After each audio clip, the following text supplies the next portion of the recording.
Good afternoon, everybody, and welcome back to another edition of the B&H Virtual Event Space. We're talking permission to pursue an adventure, storyteller's path to originality with Ben Clark. Ben, welcome. How you doing today? Great, Scott. Thanks for having me. Super psyched to be on here today and talk shop. Super psyched to have you on. For those of you who don't know, we'll be dropping a bunch of Ben's work in the comments section, so you can check all of it out. But Ben's got tons of amazing work, and we're super excited to have him here and talk about a whole bunch of it. I do want to go ahead and I do want to give a special thank you to our sponsors for this event, Nanook. So thank you very much to them, because without them, we wouldn't have Ben here. So we appreciate them and their support in this. As just a side note, if you do have any questions about any of the Nanook gear, you can feel free to get those questions in. We do have Dennis in the background over here who's very happy to address any of those questions. And if it's something that needs to be addressed on air that we feel, is pertinent for all of our viewers, then obviously we'll go ahead and share those as well. So I mean, you tell me what you think, Ben, because you're running the show today. I'm just here as kind of like support and a guide dog, if you will. Well, I speak quite highly of myself, but I think maybe we should kick off with a brief little video that you shared with us. It's a little bit of a trailer of your work, and then we can kind of jump into it and get moving from there. What do you say? I think that sounds awesome. Awesome. So I'm going to go ahead and get this queued up. Hopefully, see now the shoes on the other foot. Everybody else is usually sharing everything, and now I have an opportunity. So if I mess it up, you just let me know. But we'll get this started here, and hope you all enjoy. We're in Bhutan to hike and run a trail that many consider to be the world's hardest. The Snowman trek usually takes 25 to 30 days if the mountains let you through. It's the Snowman trek. We're doing it up. We're gonna be going over a couple 17,000-foot passes. Yeah, that's gonna be a challenge. We don't know where we're going, we don't know what we're sleeping in, or if we're sleeping anywhere, if we're keeping on going, if we're lost. It just let loose like nothing else.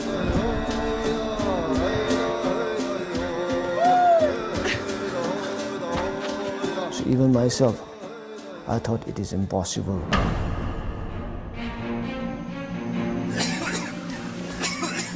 Oh, really not like this, guys.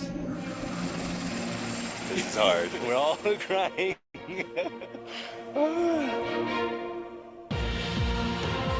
I was right on the edge of not coming back from hypothermia. I was so cold. I specifically remember there being a lot of tension. We are banging our heads against the wall. Frosty and Tim were quite frustrated. Like, this is not fueling me. Yeah, we're gonna lower those emotions. Let's just keep our emotions. But also, why are we paying them so much when our guide is 3 or 4 hours behind?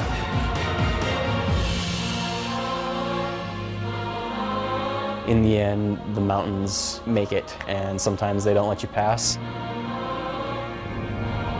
You just got to be super grateful when they do.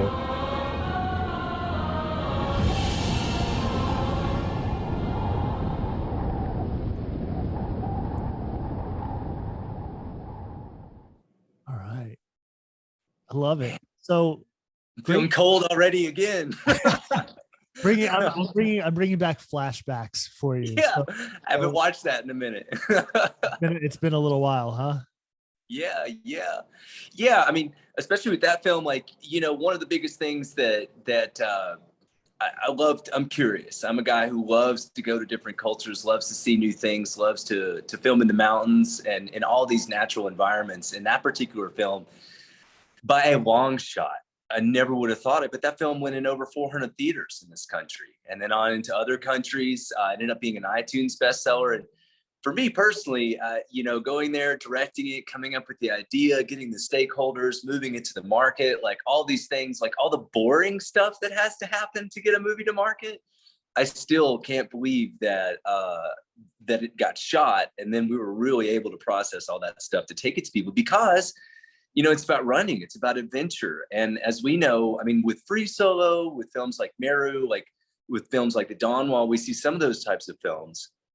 But for a guy like me that loves to go tell those types of stories, and especially picking really very niched, nuanced thing like running across the world's hardest trek in a country where people don't run, they participate in archery.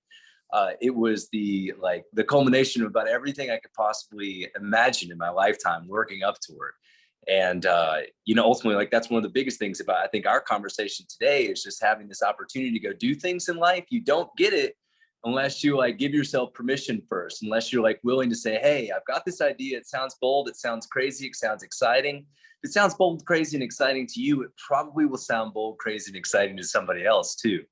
And so, yeah, I mean, not waiting around for those types of things is a big part of who I am and why it is that I am so fortunate to get to tell a lot of stories, because I just sort of dive in. Yeah, so I think you kind of hit on it right there. You said it's a big part of who you are, but let's maybe deep dive into that a little bit further and find out who here's like some real retrospective, like sit down on a couch talk, but who is Ben Clark? Who are you? Well, I mean, I would say, first off, I'm a very fortunate guy. And I also want to thank Nanook for sponsoring this episode as well. How I feel so lucky to have so many people in my life be willing to allow me to go out and, as an artist, to bring things to market, to be able to have this opportunity to create, to not be one of these sort of contemporary content creators who is all about social platforms, but to be a creator who in the last 20 years has been able to live out my dreams by making films that I believe can impact audiences, can inspire, give people the inspiration and the aspiration to go out and discover their own world, and most importantly, become an artist. And so if we want to talk about who I am, really, we want to probably start with me as an artist. As you'll see from some of my photography, composition is a big part of what I do in filmmaking, in still photography, editorial, commercial, whatever it's going to be. Composition is big. And I started out as a very young man, just loving to draw. I spent hours upon hours drawing, and I would just dive into drawing for hours when I was little. And it wasn't until I got through growing up in Tennessee and left and went to architecture school. I'd grown up in a family full of architects. So I started working when I was 8 years old in that firm. And then I went to architecture school when I was 17, or a few days after I graduated from high school. And, I'll never forget all of the amazing lessons that I learned in that school that actually, once I dropped out at 21, turned out to be incredibly valuable. Process was one of the biggest parts I learned there. Was like, how do I come up with an idea and then explain it to everybody? And, you go through high school, maybe you go to some speech classes or some English classes or something in college. You have no idea. You have an idea of how to craft a message, but you don't have maybe the confidence or the opportunity or the skill set to go out and just ask people if they can make that possible for you. And so it wasn't until I decided I just wasn't going to be an architect. I'd done it for 13 years, and I had sold out my Michael Jordan rookie card that I bought when I was 13 years old. I had cashed in any graduation money I got from cousins and things like that. And there I was at 21, suddenly with all this experience. And I started to decide I was going to go climb Everest. And in order to do it, it was like, look, you're a 21-year-old dude from Tennessee that, can take some still photos. That's cool. Has won some speech competitions. That's great. But how are you going to craft value out of that for audiences first? Because that's who I work for, and primarily. And then two, how's that going to create a return on investment for anyone that wants to get involved with that? And I was like 21, so I'm thinking, I have no idea. I have no experience with either of those things. So it was like, well, all right, I'm going to have to start asking people tons of stuff. And, so hopefully you're starting to figure out, if you're a filmmaker, you're someone who shoots video, you're definitely on the motion side. This is how I got to be an interviewer. This is how I got to be unafraid to tackle interviewing some of the top people in different categories of life. Is by knowing it's like, well, you've got to be unafraid to go ask what you want, to gain that access to that story, to gain that access to those amazing experiences.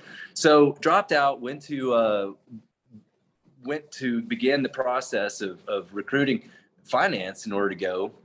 And I was super lucky. I had been a mountain guide for a couple of years out on Mount Rainier and had kind of put the camera and the art stuff down, really got my climbing up to snuff. And the first place I went was Dish Network. I had actually, the only person I knew when I moved to the state of Colorado was actually their founder, who is a pretty big climber. I met him climbing. And so I came to him and I was like, look, you know me, I'm this little guy from Tennessee, and I'm got some skills. I think I can, do dispatches on the internet with still photos back on this other climb and train. And let's hope that tells a story, that sets a foundation, gives us some pretext to talk about climbing Mount Everest next year. And he was like, you know what, you are crazy. And I really want the best for you. And as it turns out, you're just crazy enough. So I will set you on your path to go climb this other peak and train for that in the Himalayas. And if you can figure it out, and then like, we'll talk about seeing if you can go to Everest and what that looks like. So I go to the Himalayas. I have my first big experience on a 24,700 foot peak, and it goes absolutely horrible. Team dynamics are terrible. Shocking. Yeah. I mean, it's like I had all this experience. That was a really experienced team, but it was a very large team. It was like 11 people. So this would be another foundation of big productions. Like sometimes you got to go and you got like 100 people to work with, or 30 people or 11 people, whatever it is. Like it starts, the bigger it gets, the harder it is to move when you've got tight deadlines, and you may not be in control of the weather, as we definitely weren't in the Himalaya. And so went there, ended up going pretty high on that mountain, almost a high camp, turned around because it was really nasty, and went home with a really amazing experience that connected me to the culture. I actually thought it was like, this was the first time when I was 22 that I started thinking about, I really am curious about people when I go to these places, a lot more than I thought I would be. And especially with Nepal. Nepal is the best place to sort of seed your love for mixing culture with mountains and starting to try to tell stories with culture and mountains. So I came back and I didn't die. And fortunately, Mr. Ergen was like, well, what are you going to do? What are you going to do? Everest? Do you want to do Everest? It's super expensive, and I don't know how you're going to afford it, with all the big cost in 2003 that everyone was throwing out. And I was like, look, man, I know you're cheap, and I'm frugal too. So we're going to do this Everest dirtbag style. And so he's like, well, what does that entail? So entail climbing the north side of Mount Everest from the Tibetan side, which back then was like well under $40,000 for a few people to climb. And rather than come over there and present it, like have sort of a Western experience, I decided I would climb it with two of the Sherpa friends that I made on the previous expedition. And I would also be carrying a Sony PD-150 with me, which is one of the old school first of the, I guess this was shooting SD back then onto tape. So I went over there and I made a film out of the whole process. Luckily, I did summit the mountain, and I made a lot of friends, was able to gain access to a lot of people's base camp tents and be able to celebrate the fun they were having, and showing this really international field of exciting people doing really fun stuff with just this basic Sony PD-150 camera, and I think we discovered after that, we had so much raw footage. We then moved into doing podcasts. So all this stuff, like if you go watch adventure films today, everyone's going to be like, oh, I love this human story. But if you were watching them 20 years ago, nobody was telling that story. They were overlooking all of those types of things. So it had brought me a lot of joy, even if it didn't bring me a ton of revenue. I still had to give it back to Dish. They had to get an ROI, and then I was able to move to Telluride after that because of it, which was a good jumpstart to the rest of my career. Not many people have the chance to have their first film actually go out, end up on pay-per-view, and make money, right?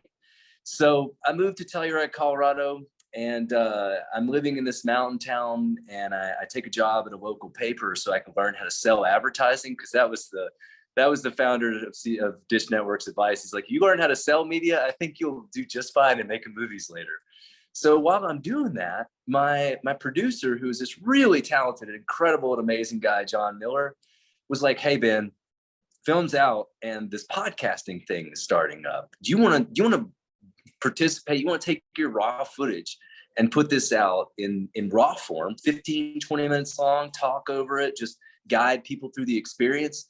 And I was like, no, actually, I want to go climbing.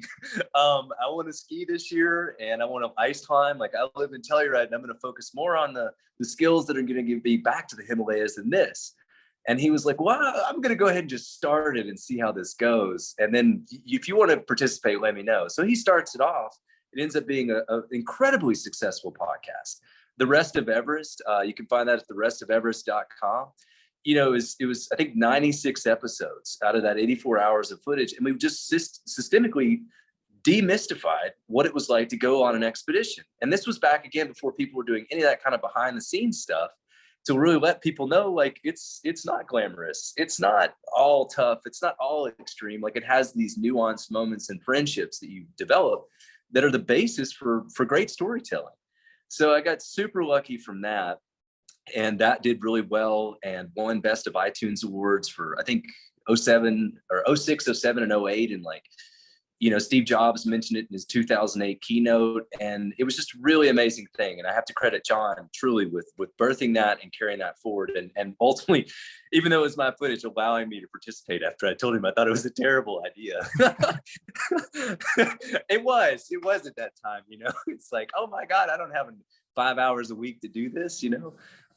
So from there, you know, I was living in Telluride, and I at that point in time, I still had that PD-150, and eventually traded that in and started using on, you know, some smaller cameras that now we're shooting HD. In like 2008, 2009, maybe 07, we started to have the old Sony A1U. And so with that, I left the paper. I started working at a network called Plum TV, and I was a live TV host, which is why I'm always excited for opportunities like this, because I don't have to tell you where we're coming from or where we're going. We're just right here. So this is an easier interview for me. And so I did that, and I would create my own packages because it was super scrappy. Plum TV was a startup, like, you know, a lot of things. It was all these affluent markets. But it taught me how to reach a different demographic. It taught me how to start to make stories for audiences that weren't necessarily my audience in any way, or the audience I wanted to reach. And once I figured out that cameras were starting to really dip in cost, data, storage, editing, everything started dipping cost. Some of the people on the board of that particular entity were like, what would you do if you could just go do your own thing? Like, you got some kind of crazy stories going. So I started to pitch ideas, and eventually left Plum TV and started to go out and make original series, and did that for a while with some different partners. Some of that worked, some of that didn't. And then it wasn't really hitting big time until I kind of really committed to stopping my time in the Himalayas as a climber in 2012 when my son was born. And that's when I really started to commit, I think, fully and wholeheartedly to like figuring out how I could make these long form movies, because I wasn't as excited about doing broadcast. It wasn't always episodic was really fun, but I kept seeing these really big stories that were just untold, kind of hiding in plain sight in some of these strange cultural communities like running or mountaineering or skiing. And so at that point in time, around 32, I started to attempt a pretty crazy thing called Nolan's 14, which had me running across 14,000 foot peaks in 60 miles with over 96,000 feet of vertical gain. And ultimately, I just got it handed to me like 6 or 7 times, just got destroyed on that route. Like every time I failed epically every time. And so I made a feature film that I then put out in 2014 called Nolan's 14 that I've subsequently pulled, but went on a really great film tour with that. Had such an amazing opportunity showing up to over 20 cities to like sit in the theater or sit in a retail environment or somewhere to engage with the audience and have them enjoy the journey and then pick me apart, you know, be like, look, dude, your film and you and what you're talking about. Like, and I just thought it was the best thing ever. And it was one of those things about making movies that really, I think a lot of people may not know is like, you know, alongside just giving yourself the permission to go follow an amazing story. And as a documentary filmmaker to like figure out what transformation you have to make to be the right, to fit into that story, to be the person to make that story. The other side of that is definitely like a lot of my doubt and a lot of my concern and a lot of my fear for doing new things is alleviated because I've had so many people tell me what they want after they told me what they didn't want. So you get plenty of feedback from both sides. And then eventually you hope that brings you to, the ability and obviously the opportunity to just reach more people with these stories that you believe are so incredibly important. So after that film tour, 2015 kind of hit, and I suddenly had some opportunities, and I've been raising some money, working with some brands to raise some money to go to Bhutan, which is what that trailer we started with here. And my goal when I stopped climbing in the Himalayas in 2012 was to go and set a speed record running across the world's hardest trek, basically as an excuse to see Bhutan. Bhutan is incredible, and I do think it has a massive and very respectable and dignified culture. They're a carbon negative country. I mean, there's all these really fascinating things about Bhutan that it didn't cover in that film. What it did cover in that film was a very raw look at what it's like to go into a place. And as a team of people, an international team of ultramarathon runners, we had one person from New Zealand, one person from Australia, another guy from Boulder, Colorado, me from, at that time, Brooklyn, New York, where I had moved the year before and was training in Prospect Park. Ooh, yeah. You can go to the Himalayas, train in Prospect Park. Don't tell me you can't. There you go. And, now you're throwing some shade at me, Ben. I'm just throwing shade at myself because I'm like, I was doubting I was going to be able to really pull it off. I was like, oh my God, these heat training days are definitely going to pay off at altitude. I swear, I hope. And sure enough, luckily for me, I got there and, had two of the world's best ultramarathon runners, Anna Frost and Tim Olson, and then this really amazing cinematographer out of New Zealand. And got there, and from the very minute we showed up, they were like, this is not possible. And I was like, let's go, let's start, let's try it, let's just meet every day. So basically we thought it would be possible to run across this country nearly 200 miles, 16,000 foot passes, multiple 17,000 foot passes. And mind you, like there's a large team of 9 people and horses and all this other stuff that are moving us across Bhutan, which we had thought, why didn't they logistically just put supplies in some places to actually allow us not to carry all this stuff and maybe just move with the guides? But that's an aside. That was because what we had actually chosen to do in Bhutan was so incredibly new and so outside the norm of what anyone in Bhutan did that we ultimately created a really special bond with the folks we were working with, because they were the only people in the entire country willing to work with us. No one wanted to go out with a film crew, with people running this really fast and also filming it, to see any of this happen, because it just seemed impossible. Well, I'm filming everything, and Chris Ord from New Zealand is also filming with me, and we get through the first few days, and there's a lot of tension around, like, we're like, hey, we only went 3 miles yesterday. Hey, we're only going 8 miles today. How are we going to finish this? And they're like, and so, eventually day 5 gets there. And the reason we've been going slow is because we did need to acclimate our bodies to that. Like I said, like you can train all you want in Prospect Park, but you can't just show up from Prospect Park at sea level in Brooklyn and crush it at 14,000 feet. That unfortunately is not a magic that I've got. And so we on that 5th day woke up, and Chris Ord was just destroyed. I mean, he was coughing, not breathing well, not moving well. And by the end of that day, we were calling a helicopter, and the next morning flew him out. So here I am. I'm on the culmination of my entire career of all of the stuff I've ever done in the Himalayas, which is a ton of content. There's definitely some films I didn't mention and things like that. But there are just all this content over these years, and I'm thinking, oh my God, I'm 5 days from a road. I'm about to lose this whole chance because this guy is like, we're not sure if he's gonna survive. And I'm thinking, what if Chris dies? Like, oh my God, this was all in good fun, but now what if Chris dies? And he didn't. We were basically able to threaten him until he got into pretty much every single altitude, everything we could do, anything we could do medically to help him. And then that helicopter showed up, flew him back to the town of Thimphu. And there we were. We had decided Anna and Tim wanted to continue on. And there I was standing. And folks, if you could imagine, I mean, this is the backcountry of Bhutan. I'm 5 days from a road, even with however far I could run, I'm still 5 days from a road. I don't have, no one's, you know, it's really tough English. It's very difficult to communicate. And I've got two supercharged runners. I'm talking supercharged runners that just want to crush. And I'm like, well, it's just me. I don't have anyone else to shoot this with. Should I just give this up? Should I just let them know, the investors and everyone just know that it's like, hey, this happened and you guys know this happens and I'm just not going to do it. And I decided that was a really bad idea. I just thought, you know what I can do, again, like if you're waiting for that permission to go and make your first film, I thought right here, what I can do with nothing but the camera and a world-class location, world-class athletes, and now everything on me. I'm leading the expedition. I've got to actually set the speed record with him. I got to run with the camera.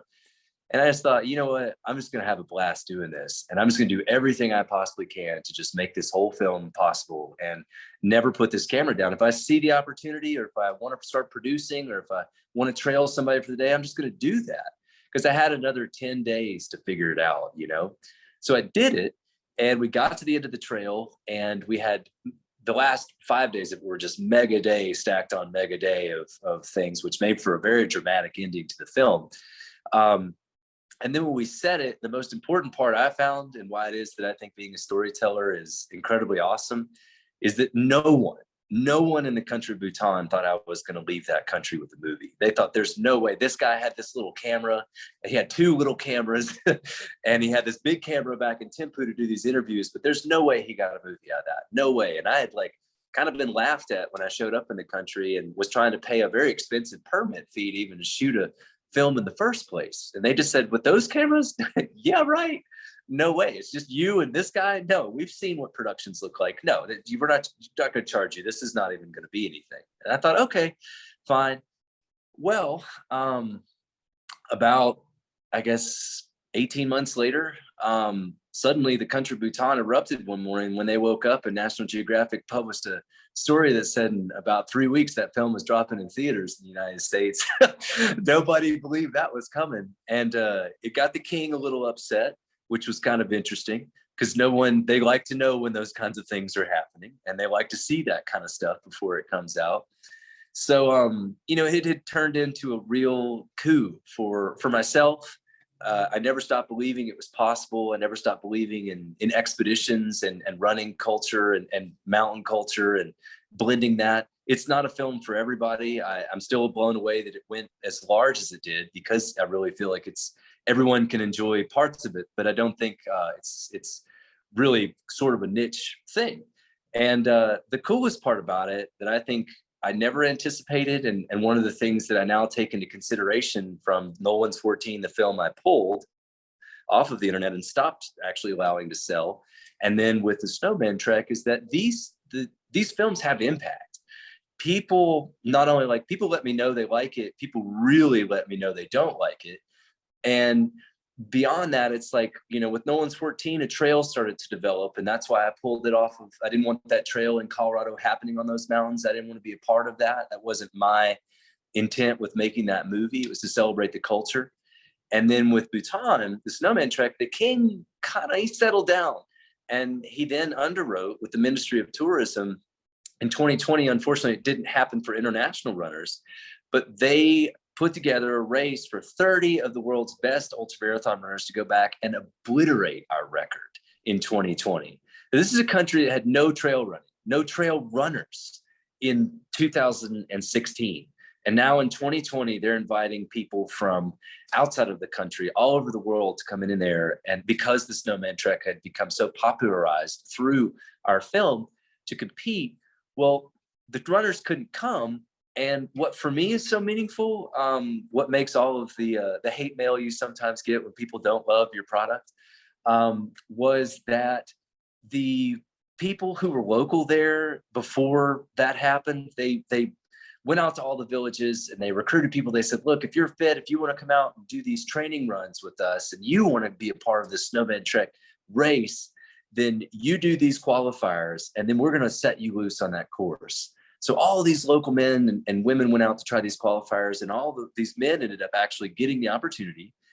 And they went out that year in 2020 and did exactly what I was advocating for in this film. They set the record in 5 days.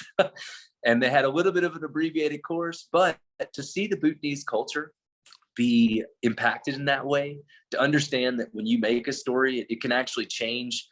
It can actually change things. You know, that's kind of a byproduct of lots of people seeing some things sometimes. And so they went out and they took ownership of that goal and reset the record on their abbreviated course. And then the following year, Bhutan isn't actually open until the end of this month for tourists to come back yet. The following year in 2021, a team of women went out, and women in Bhutan, you know, we're talking about Eastern culture. So roles and identities and things they do, you know, places where you're only reaching on a trail are quite different when you're subsistence farming than you might see in, well, Prospect Park, where I can recall seeing everybody running around and everything. And the women went out and set their own record. And I just thought to myself, I was like, you know what? This is the most awesome thing I could possibly imagine. I've now been beaten by not one, but 2 different teams. And I can't wait to see what they do when all these international people show up. They're just going to obliterate it. Yeah, you set something in motion, which is, you know, it's just blossoming now. And not to interrupt you, but I do want to, while you're talking, I want to share some of your images so that people can see them. And, you know, we'll just have them up on the screen. And if there's anything, you know, that you want to talk to or anything like that, you definitely could. I do want to interject. I want to ask you, because you're talking a lot about this, there's a lot that goes into creating these films. And yes. You kind of make it sound so simple, which I appreciate. I appreciate the simplicity of how it sounds.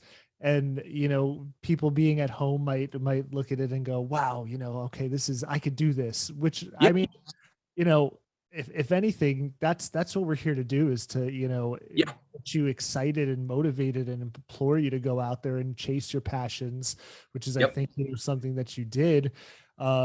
All jokes aside, with the Prospect Park running, that's, you know, one kind of facet of this. But how do you prepare for something like this? Not just, obviously there's the physical factor of how you prepare for it and getting ready with the running, and, you know, you got to acclimate to elevation. That's something that, if you've never been above sea level, like we are here in Brooklyn, New York, like you said, you know, your body's going to take a hit for it. But also talking a little bit about just gear and knowing what to bring, you know, knowing what you're going to need. Like you said, there was no trail set out for you with just gear waiting for you, whether it be food or a battery to charge, a new case, you know, because you threw yours down the mountain or the trail.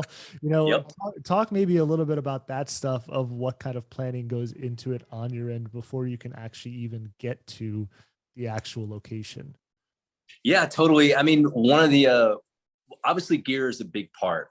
So where I'll kind of start with that is that, you know, I have this box that's called the BFD box. And 2 of the letters in that acronym are big deal. That box is very important. These days, it's a beautiful orange from Nanook. And what's so cool about it is, like, you know, you just try to figure out how do I make this simple? You know, I mean, I've been on some really big productions, and I'm definitely, you know, have access to and understand how large and complicated we can make things. But ultimately, I took 2 Sony A7 IIs at that time that were brand new. I took a Sony RX100.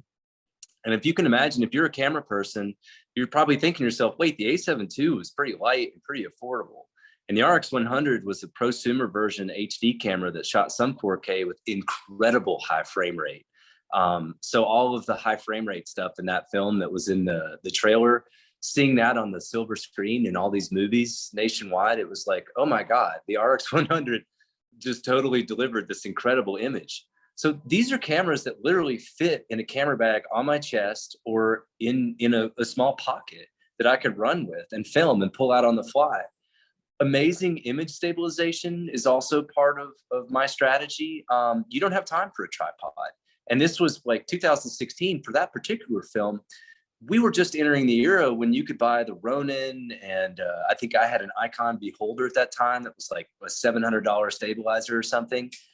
So, I mean, I literally ran with that in the backpack, that stabilizer, and the A7 II. I had an 18 to 200 millimeter lens, a polarizer, couple ND filters, a 50 millimeter 1.8.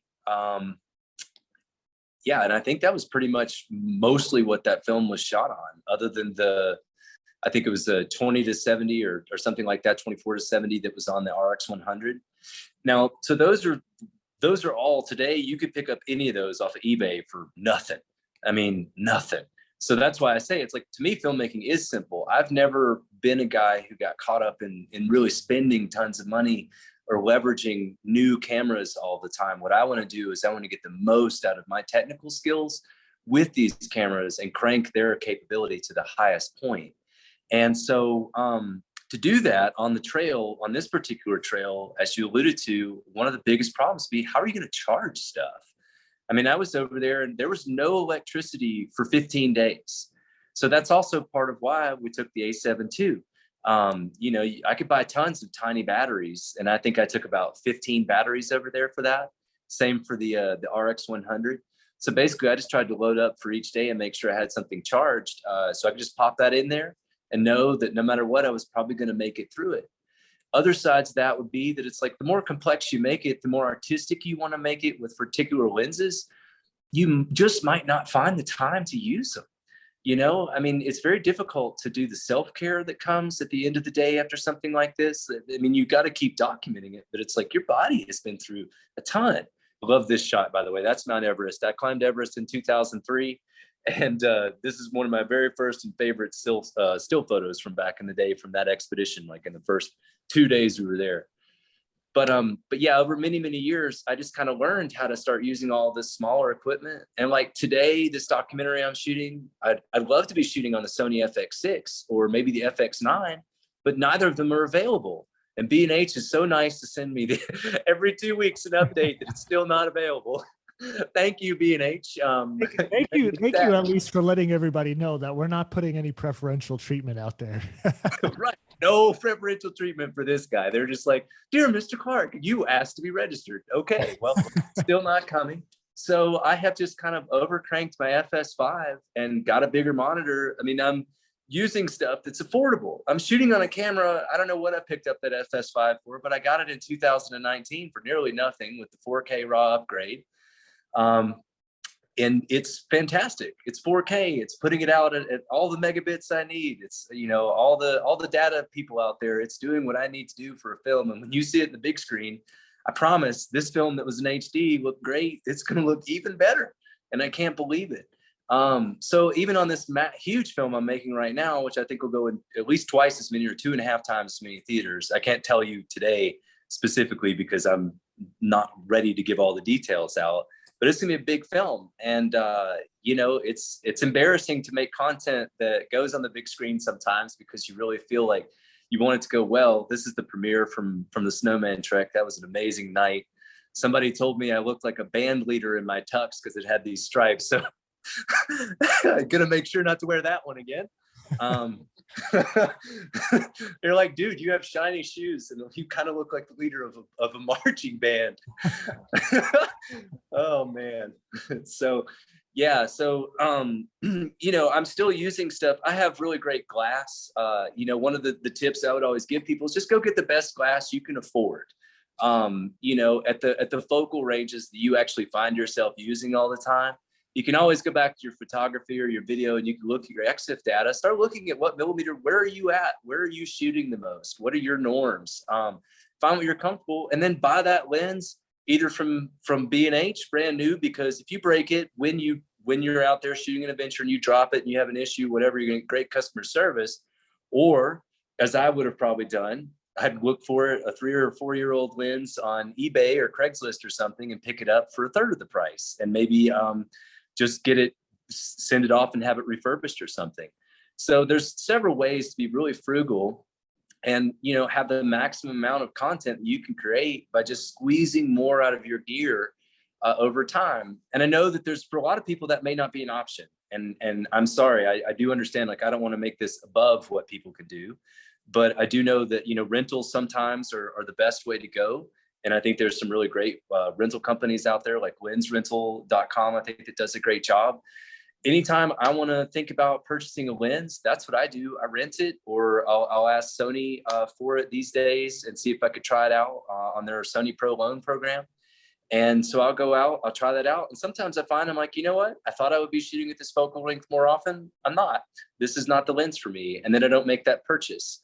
So sometimes for a tenth of what the cost of a really great lens might be, you know, if you've got an important shoot, or you've got a vacation coming up, or you feel like you'll have the time to mess with something, rent it and try it. So these are some of the techniques that, you know, for me as a filmmaker are I guess why I've been able to have any success. And then also really hasn't changed since I had success. Because I'd love to have like an Alexa or something out there sometimes for something, but it just, in the end of the day, the way that I shoot, and ultimately the stories and the way that I have to sort of embed into the culture, like this photo you're looking at here was shot on a Sony A7R4 on a 90 macro lens while running next to this person. So you just try to find the things that will get you close, that will give you that cinematic feel, without that cinematic budget and without having to carry all that cinematic debt. Because I can tell you, you know, as soon as you show up to distribute that film, you know, there's going to be if you want to talk about the marketing side or like the business side of bringing a movie to market, like, I'm telling you all the fun things that I love. And I also love the fun side of the business. But if you want to bring it to market, you know, you better save your money for all the, all the expenses that are going to come up there. And then also knowing that there's going to be a number of people in the way of you that are, before you ever get that, you know, the revenues in from those theaters or iTunes or Amazon or whatever else, that are also going to be collecting something. And so you have to be really excited about all those partnerships, and you have to be really excited about helping guide people through the story, how to market it, how to put it out to different people. That's probably what I'll look like when this film actually drops. Ideally, I won't be in Chamonix at that moment, but you know, that's the kind of feeling it is when everyone's looking at you and they like it. That's how you feel. When everyone's looking at you and they hate it, you want to duck down. Talk about that for a minute, going into, you know, the marketing and things like that. Yeah. You had mentioned, you know, with John, he had kind of said, like, let's break this down into a podcast. And from somebody who's had, and people who watch any of these events, they know I love to reminisce about my failed podcasts, because that's what I'm good at. I'm good at failing the podcast and driving it to the ground. But brother, I know. Yeah, it's a lot of work and it's time consuming. And if you've ever tried to start a podcast with Google, with Apple, with any of these major larger brands, you know, there's a huge process that goes into actually getting yourself set up. It's not as easy as recording the podcast and then just clicking go. There's a lot of background work that goes into it to get it on there, agreements you have to sign. So I imagine a feature film is significantly more complex to be able to get on something like the iTunes store, or any kind of virtual sort of streaming service. Mm-hmm. What's that look like? How do people wrap their head around it? Where do you recommend somebody they're watching this right now and they're like, you know what, Ben, I'm in. I'm going to do this. I've been thinking about this for years, and this is exactly what I needed to hear. Here's a regular guy who left it all behind and said, I'm going to go follow my passion, and this is my one chance. I'm just going to go for it. Where do they start? You know, obviously there's funding and all those things, which we could talk about, but when we talk about market, what does that look like? I mean, do you just go out and hire somebody? Do you do it all yourself? What's the recommendation? Well, I mean, I'm going to admit I'm somewhat embarrassed to kind of give away some of these details, guys. You're going to see me as the vulnerable business person that I am. Because, you know, I had always thought, and I think that probably a lot of people think that like there's going to be this like big glamorous trailer full of awesome stuff that just shows up when you're like, hey, this is a Hollywood film that's going to go in these theaters, and like now I can remove myself. Now the marketing teams and everyone just goes about their way, and I'm just a figurehead now. It's not, you know, and so I have this whole other skill set that I'm very excited about, but that I have to kind of compartmentalize sometimes, because for me, it's just not very, there is creativity in it, but it's often in response to some problem rather than, you know, like just saying, hey, I've got a creative idea, let's run with this. Like, I don't want to be very creative about how we put a film out. It's like, that is a tried and true way to follow. And the way I would recommend most people do it, you know, create a document. Like let's start from the very beginning. I have an idea and I want it to be seen by people, and I've got to onboard everyone around me to understand what that is. So you ideate, right? So you create a document called a treatment doc, and you're going to use that document to describe what your idea is. Now, for the current film I'm working on right now, I have a 16-page long document that I write on every week. Every time something pops in my head, boom, I go back in there. Every time I go film, I come back, add the notes. Every new information that I get, I put it in there. And I can use that treatment document to now spread out to a collaborative team that's much larger than I'm used to having in most films. And with that document, I might consider, you know, if I were just starting out, or if I hadn't already had a relationship with my distributor, the first thing you need to look for is not funding. The first thing you need to look for is distribution. If you can alert some distributors that you have a film that you're in the process of making, and you have this treatment doc, go Google film distribution, and you're going to find some people that pop up that are distributors out there. Cold call them. Start calling them, email them, send them your trailer, send them whatever you need. You're starting out. You were starting out, and you know, there's definitely plenty of people. I gotta BNCLARK, you know, I gotta leave my name on there too and spell it out. Like, we're all doing it still. It's still a hustle, and you need to be willing to just sort of push that idea out there. And then when you get their feedback, right, they might come back to you and say, look, this sounds like an amazing idea. Where are you at? Do you need finishing fees? Do you have the finance? Are there any issues? Is there any progress? When is your release date? What are you looking for? So consider some of those points. Like, what's it going to cost? What do you need to make back? What does this distributor offer?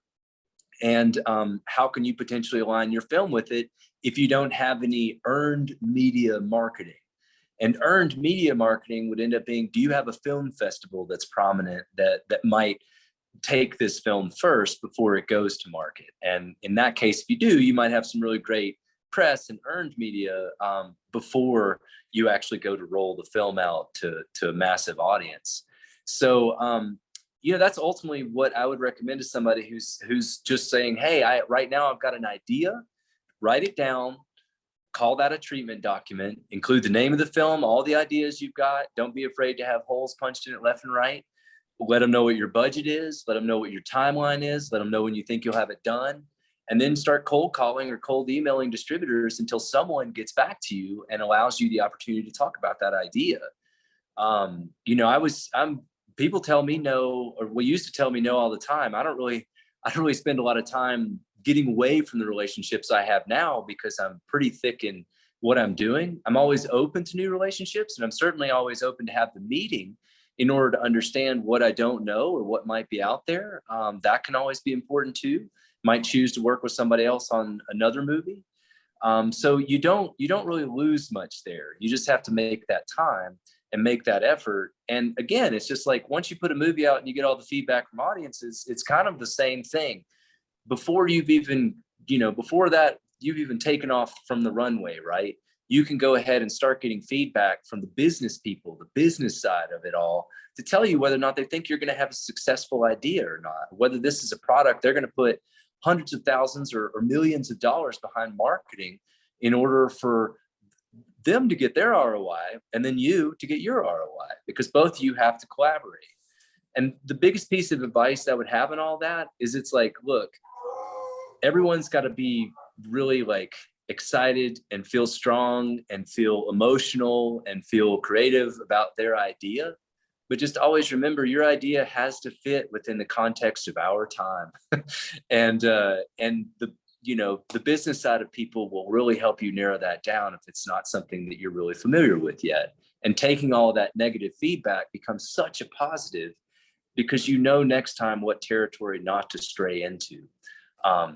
So yeah, I think that would be really the process that I go through in order to figure out how I'm going to get a film to market if I'm going to work at scale. If I'm not going to work at scale, there's plenty of opportunities to do some smaller stuff. Like Vimeo used to have really great on demand. There's Tubi. There's like a number of AVOD and different VOD platforms that you might find easier opportunity to get on. But then the problem you might run into in generating revenue from those particular places is you have to be in charge of the marketing. And you've got to go out there and, the most important question I got asked when the Snowman Trek was going to market, because there weren't people in the outdoor industry going to market at that scale. There just weren't. They weren't making these films. Free Solo came out after this. Dawnwall came out after this. I literally was before both of those, and so the theaters and Fathom Events had an opportunity to kind of test run with me. And I just think that the most important thing is to remember that, like, you need to know your audience, because when I would sit down at the table with all these business people, they'd be like, look, you need to tell us 8 different personas that you think we're marketing to, and I'm like, persona, oh God. So someone between the age of 25 to 30 that lives in Boulder, Colorado and has these interests, someone that is 30 to 45 living in New York City and has these interests and loves cats. It's like, so you're sitting there trying to explain to this team of marketers who are incredibly data driven and probably won't have time to watch your movie, who you think your audience is. And that's when I look back to those retail film tours I used to do, where I might show up sometimes. There were times I showed up to Chattanooga, Tennessee one time, and 2 people showed up, and boy, we had a great conversation when the movie was over. They loved it. I was really glad to be around some super core fans. But what I learned and what's so helpful is I could look out at that audience during those film tours, and I could pick people out of that audience, and they would come and they would talk to me after the film, and I would get to learn about them. And that ended up being the cases. That would be where you learn about who your audience is and how to particularly find the path to market to actually reach them.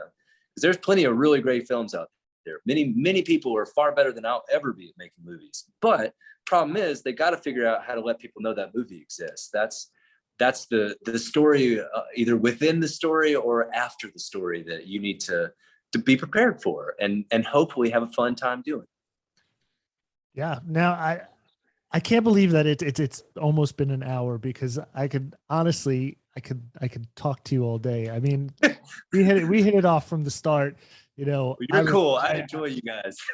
we love having you here, and we're gonna have to make an arrangement to get you back and talk again, because I think there's a ton of stuff we didn't even get to hint on, and you're definitely a tried and true storyteller, which is awesome. And I implore people to go check out your work if they haven't already, and we'll get to that before we wrap up. But I wanted to ask you, I think this is a great image that kind of maybe leads me into my question of, when we're talking editing, yeah, you've got all these images, you've got all this video, you've got everything that you've got to compile together.